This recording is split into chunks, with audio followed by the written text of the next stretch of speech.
Oi, meu nome é Bianca, eu trabalho como psicóloga na Universidade Federal Rural do Rio de Janeiro e hoje eu vim conversar um pouquinho com vocês sobre medo e ansiedade. Bora gerenciar nossas emoções?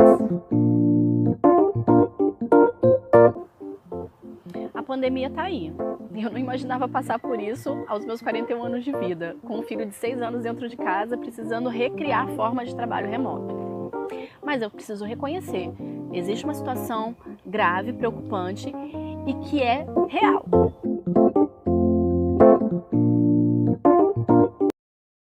Foi criado por Paul MacLean e ensina de forma bastante simplificada o funcionamento do nosso cérebro. Nessa teoria, o cérebro se divide em 3 grandes áreas. A primeira área, lá embaixo, é formada pelo tronco encefálico e é chamada de cérebro reptiliano. Ele é responsável pela nossa sobrevivência, como, por exemplo, pelo batimento cardíaco, a nossa respiração, a velocidade do nosso sangue em nossas veias e a nossa atenção contra os perigos que nos rodeiam. Já um pouco mais acima, tem o cérebro emocional, que é composto pelo sistema límbico. Essa junção de neurônios e glias é responsável pelos neurotransmissores e comanda a liberação de hormônios que são os responsáveis por sentirmos emoção de toda ordem. Um pouco mais acima, na camada superior, temos o neocórtex. Esse é o grande chefão, responsável pelo planejamento, pela nossa imaginação, pelos cálculos, pelo nosso vocabulário, e ele também ordena ações e todos os demais comandos que um bom chefe tem a dar. Para neurociências, o medo é uma complexa resposta psicológica, comportamental e cognitiva frente a um perigo real ou imaginado. Essa é uma foto tirada de um estudo de neurociência. Olha só como o nosso corpo reage quando está com medo. O nosso batimento cardíaco fica extremamente acelerado e o nosso sangue fica muito em volta dessa região central. Nosso cérebro fica super ativo, pensando em formas de escapar daquilo que dá medo.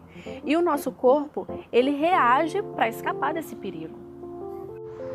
Para a neurociência, a ansiedade é uma forma de medo e ela acontece por meio de pensamentos catastróficos que invadem a nossa mente, fazendo com que a gente fique sempre presa no futuro, sobre coisas ruins que podem vir a acontecer no futuro.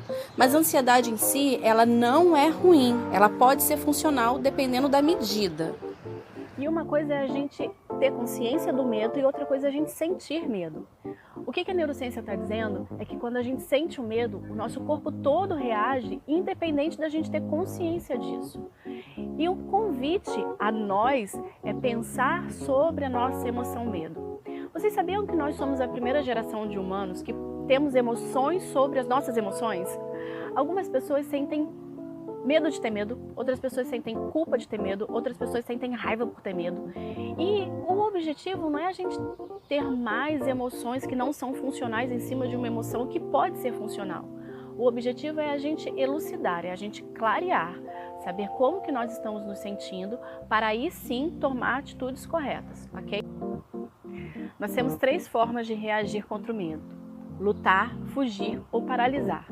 Mas como que nós podemos lutar contra o coronavírus? Bom, nós podemos lutar fazendo trabalho remoto, ficando em casa de verdade, mantendo a distância de 2 quilômetros, não, 2 metros, de 2 metros de distância.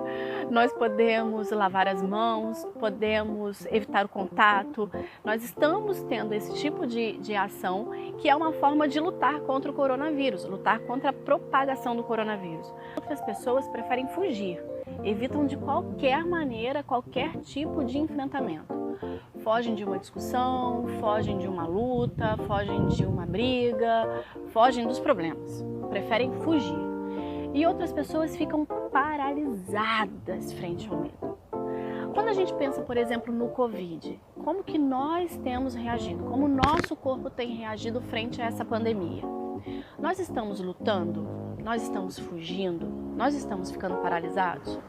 E como tem sido para as crianças esse período de pandemia? Para mim, mãe, Tenho o costume de dizer que crianças são excelentes observadoras e péssimas intérpretes.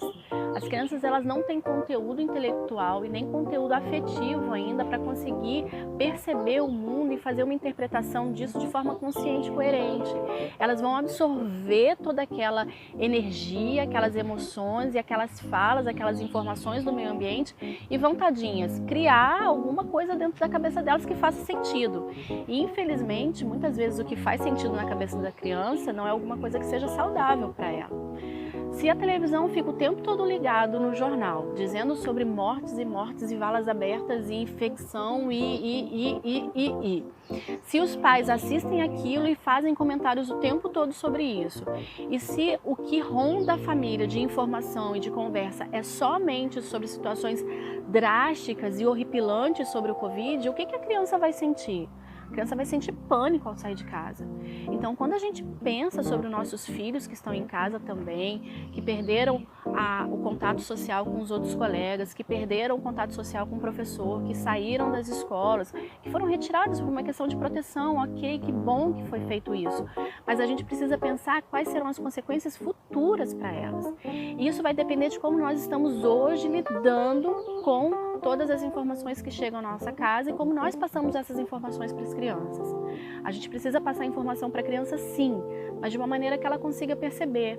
Nós podemos sim dizer para as crianças que elas precisam ter cuidado ao sair na rua, mas a gente não pode trazer isso como se fosse a coisa pior do mundo, porque nossas crianças vão ficar com medo de sair na rua. Vai ser óbvio.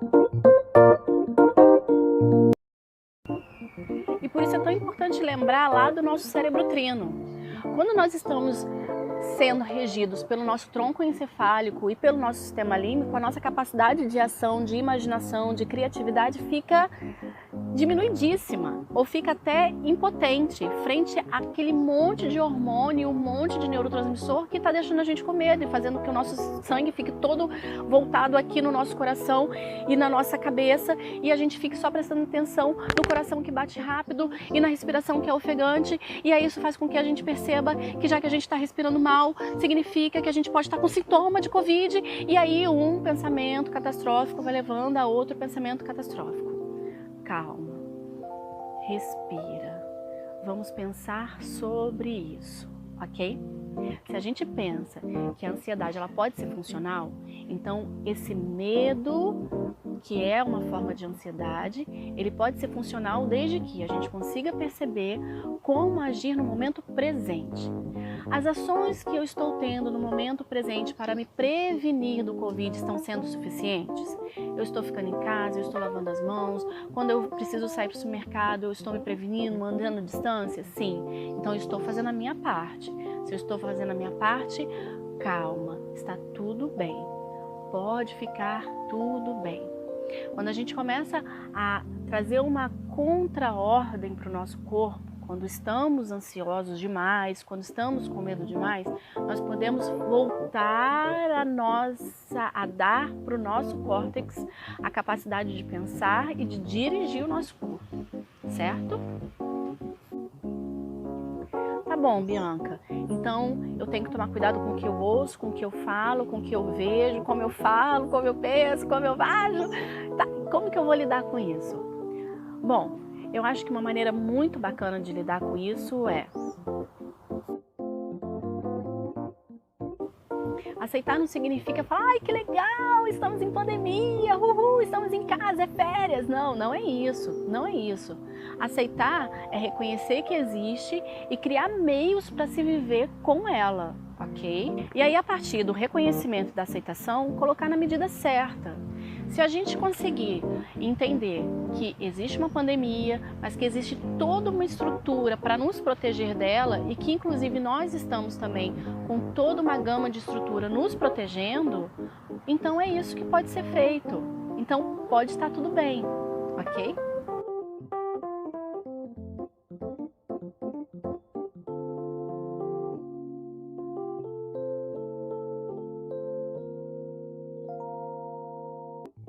Uma excelente forma de lidar com o medo é parar, respirar Então é isso, gente. No nosso calmamente próximo encontro vamos e conversar procurar sobre luto e pessoas depressão. que te fazem Será bem que para existem algumas conversar. pessoas vivenciando luto nesse período de pandemia? Será que existem pessoas deprimidas?